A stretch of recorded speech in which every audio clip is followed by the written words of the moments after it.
अस्सलाम वालेकुम, welcome back to innovate IT zone. आज का हमारा जो लेक्चर है की मैनेजमेंट के बाद वो है अथेंटिकेशन, जो कि बहुत इंपॉर्टेंट है क्योंकि हम इसको डेली लाइफ में भी यूज़ कर रहे होते हैं। अब इसको स्टार्ट करते हैं। Authentication is a process in which an entity, अब वो एंटिटी कोई भी यूज़र हो सकता है, कोई भी सिस्टम हो सकता है, कोई भी डिवाइस हो सकता है जिसकी आइडेंटिटी को हमें वेरीफाई करना होता है।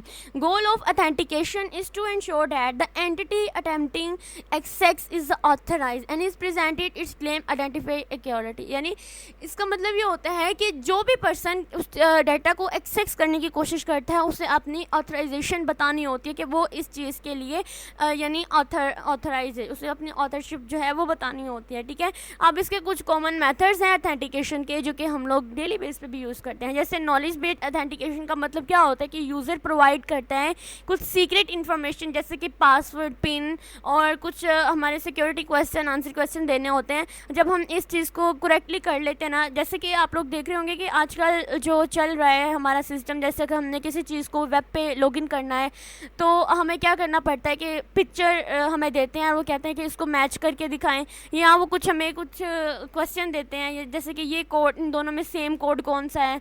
ठीक है, जैसे स्क्रॉल करके हम लोगों ने ना उस चीज़ को उस तक जो है वो वेरीफाई करना होता है, तो ये हमारे पास बहुत ज़रूरी होती है। उसके बाद टोकन बेस्ड अथेंटिकेशन की बात करें तो यहाँ पर कुछ फिजिकल या वर्चुअल टोकन होते हैं जो टेम्पररी कोड जनरेट करते हैं। ठीक है, और ये कोड जो होते हैं ये अथेंटिकेशन के लिए होते हैं। बायोमेट्रिक जैसे कि हमारे फिंगरप्रिंट, हमारे फेशियल फीचर्स, हमारे इरिस स्कैन और वॉइस पैटर्न वगैरह, इन चीज़ों को वेरीफाई करके भी हम लोग अथेंटिकेशन को जो है वो काबिल बना सकते हैं। उसके बाद मल्टी फैक्टर अथेंटिकेशन, जिसमें हम लोग या तो वन टाइम पासवर्ड का यूज़ करते हैं या फिंगरप्रिंट या पिन का यूज़ करते हैं। जैसे अब व्हाट्सएप के अंदर भी टू फैक्टर अथेंटिकेशन आ चुका है, वेरिफिकेशन आ चुका है, जिसका यूज़ करते हुए हम लोग अपने डाटा को ज़्यादा सिक्योर बना सकते हैं। उसके बाद सर्टिफिकेट बेस्ड अथेंटिकेशन।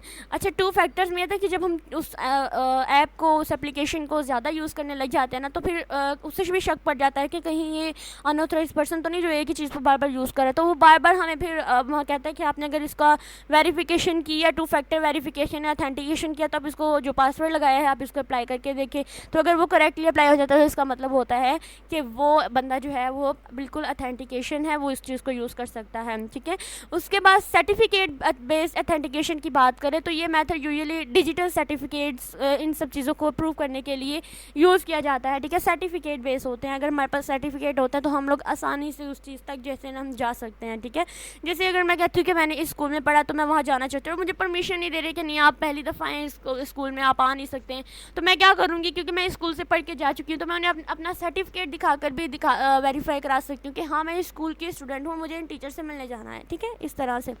उसके बाद authentication process generally follows this step. अब कुछ स्टेप हैं जिनको फॉलो करते हुए अथेंटिकेशन प्रोसेस हो सकता है।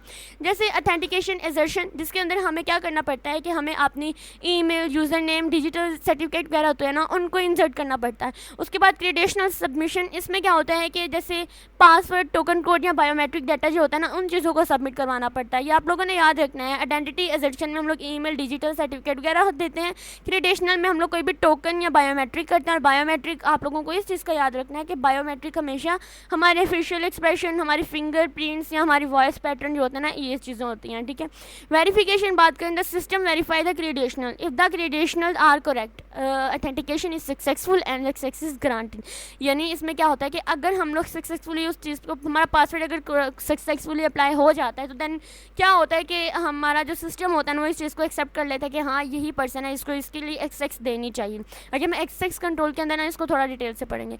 उसके बाद है टाइप ऑफ अथेंटिकेशन, जिसमें नॉलेज बेस्ड, टोकन बेस्ड, ये जो हम लोगों ने ऊपर इसके कुछ इंपॉर्टेंट एस्पेक्ट पढ़े थे ना, जो मेथड पढ़े थे, वही बेसिकली इसकी टाइप्स हैं। और यहीं पे होता है हमारा अथेंटिकेशन का टॉपिक कंप्लीट।